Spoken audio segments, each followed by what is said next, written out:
नमस्कार साथियों, स्वागत है आपका अपने YouTube चैनल सिलेक्शन वाला में।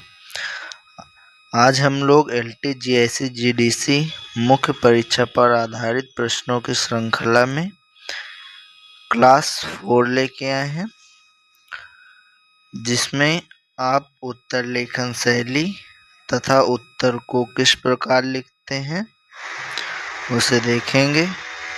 तो पहला प्रश्न है, रीति काल को अलंकृत काल कहने के पीछे मिस्र बंधुओं के आशय को स्पष्ट कीजिए। तो इसका उत्तर इस प्रकार है। मिस्र बंधुओं ने रीति काल का नामकरण अलंकृत काल कहा है। उनका मानना है कि रीतकालीन कवियों ने जितने आग्रह के साथ रचना शैली को अलंकृत करने का प्रयास किया है, उतना अन्य किसी काल के कवियों ने नहीं। इसी प्रवृत्ति के कारण यह अलंकृत काल है। इस काल को अलंकृत काल कहने का दूसरा कारण यह है कि इस काल के कवियों ने अलंकार निरूपक ग्रंथों के लेखन में विशेष रुचि प्रदर्शित किया। युगीन कवियों में महाराजा जसवंत सिंह का भाषाभूषण, मतीराम का ललित ललाम, केशव की कविप्रिया, रसिक प्रिया तथा सूरती मिश्र की अलंकार माला आदि ग्रंथ महत्वपूर्ण हैं। पैराग्राफ छोड़ के लिखेंगे, रीतिकालीन कवि आचार्य भी थे और कवि भी थे। उन्होंने काव्य शास्त्र के नियमों को उदाहरणों के माध्यम से प्रस्तुत किया। परिणाम स्वरूप कविता नियमबद्ध, कृत्रिम और अलंकार प्रधान होती चली गई। उपमा रूपक, उत्प्रेक्षा, श्लेष आदि अलंकारों की अधिकता ने काव्य को चमत्कारी तो बनाया, किंतु भावनात्मक गहराई को कई बार गौण कर दिया। इसी कारण मिस्र बंधुओं ने इसे अलंकृत काल कहा, क्योंकि इस युग की कविता अलंकारों से सजाई हुई प्रतीत होती है। निष्कर्ष में लिखेंगे, मिस्र बंधुओं का यह नामकरण मूल्यांकनात्मक भी है। वे यह संकेत करते हैं कि रीतिकाल में काव्य का सौंदर्य मुख्यतः बाह्य अलंकरण पर आधारित था, न कि आंतरिक अनुभूति या लोकमंगल पर। इस प्रकार अलंकृत काल नाम रीतकालीन काव्य की प्रकृति, भाषा और संरचना को स्पष्ट करता है।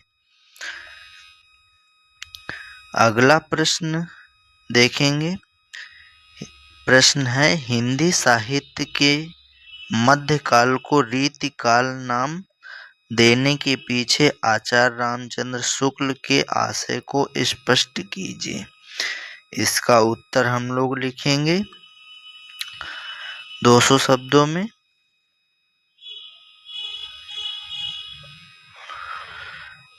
चलिए शुरू करते हैं। उत्तर है, आचार्य रामचंद्र शुक्ल ने हिंदी साहित्य के मध्यकाल को रीतिकाल का नाम दिया। उन्होंने इसके पीछे अपना मत देते हुए कहा कि इन रीत ग्रंथों के कर्ता भावुक, सहृदय और निपुण कवि थे। उनका उद्देश्य कविता करना था, न कि काव्यांगों का शास्त्रीय पद्धति पर निरूपण करना।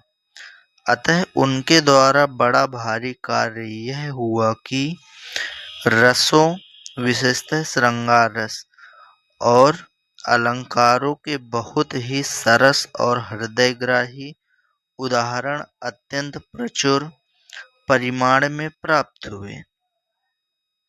शुक्ल जी के इस नामकरण का आधार इस काल में रीत ग्रंथों और रीत ग्रंथकारों की सुदीर्घ परंपरा माना है। इस नाम को सभी विद्वानों ने लगभग एकमत से स्वीकार किया है। आचार्य हजारी प्रसाद द्विवेदी, डॉक्टर नगेन आदि विद्वानों ने शुक्ल जी द्वारा दिए गए इस नाम को स्वीकार किया है। डॉक्टर भागीरथ मिश्र जी ने इस युग के रीतिकाल नाम की सार्थकता को स्पष्ट करते हुए कहा कि कला काल कहने से कवियों की रसिकता की उपेक्षा होती है, श्रृंगार काल कहने से वीर रस और राज प्रशंसा की, किंतु रीतकाल कहने से प्रायः कोई भी महत्वपूर्ण वस्तुगत विशेषता उपेक्षित नहीं होती और प्रमुख प्रवृत्ति सामने आ जाती है। यह युग रीति पद्धति का युग था। यह धारणा वास्तविक रूप से सही है। शुक्ल जी ने रीतिकालीन काव्य में व्यापक सामाजिक यथार्थ का अभाव माना है। काव्य दरबारी वातावरण तक सीमित हो गया, लोक जीवन से उसका संबंध कमजोर पड़ गया। इस दृष्टि से उन्होंने इसे साहित्यिक उत्कर्ष की अपेक्षा शिल्पगत चमक का युग माना है। अतः हिंदी साहित्य के मध्यकाल को रीतिकाल नाम देना उचित प्रतीत हुआ। इसे सम्मान से स्वीकार किया गया है। अगला प्रश्न है, हिंदी साहित्य के इतिहास लेखन की विभिन्न पद्धतियां क्या हैं? संक्षेप में प्रकाश डालिए। तो इसका उत्तर है इस प्रकार। हिंदी साहित्य के इतिहास लेखन की विभिन्न पद्धतियां प्रचलित रहीं, जो निम्नवत हैं। पहली पद्धति है वर्णानुक्रम पद्धति। इतिहास लेखन की इस पद्धति को वर्णमाला पद्धति भी कहा जाता है। इस पद्धति के लेखकों कवियों का परिचयात्मक विवरण उनके नामों के वर्णानुक्रम के आधार पर किया जाता है। इस पद्धति में कवि के काव्य का विवेचन एक साथ किया जाएगा, क्योंकि दोनों नाम का प्रथम अक्षर की शुरुआत का से हुई है। गारसा दत्तासी तथा शिव सिंह सेंगर ने अपने इतिहास ग्रंथ का आधार इसी पद्धति को बनाया। अगली पद्धति है कालानुक्रमिक पद्धति। इस पद्धति में कवियों एवं लेखकों का विवरण ऐतिहासिक काल के क्रमानुसार विधि क्रम को आधार बनाकर किया जाता है। इसके अंतर्गत रचनाकार की जन्मतिथि को आधार मानकर इतिहास ग्रंथ लिखा जाता है। जॉर्ज ग्रियर्सन एवं मिश्र बंधु ने अपने इतिहास ग्रंथ में इस पद्धति का प्रयोग किया। अगली पद्धति है वैज्ञानिक पद्धति। वैज्ञानिक पद्धति में इतिहास लेखक पूर्णतः निष्पक्ष एवं तटस्थ रहकर तथ्य संकलन करता है और उन्हें क्रमबद्ध एवं व्यवस्थित रूप से प्रस्तुत कर देता है। इसमें क्रमबद्धता एवं तर्कपूर्णता अनिवार्य रूप से होती है।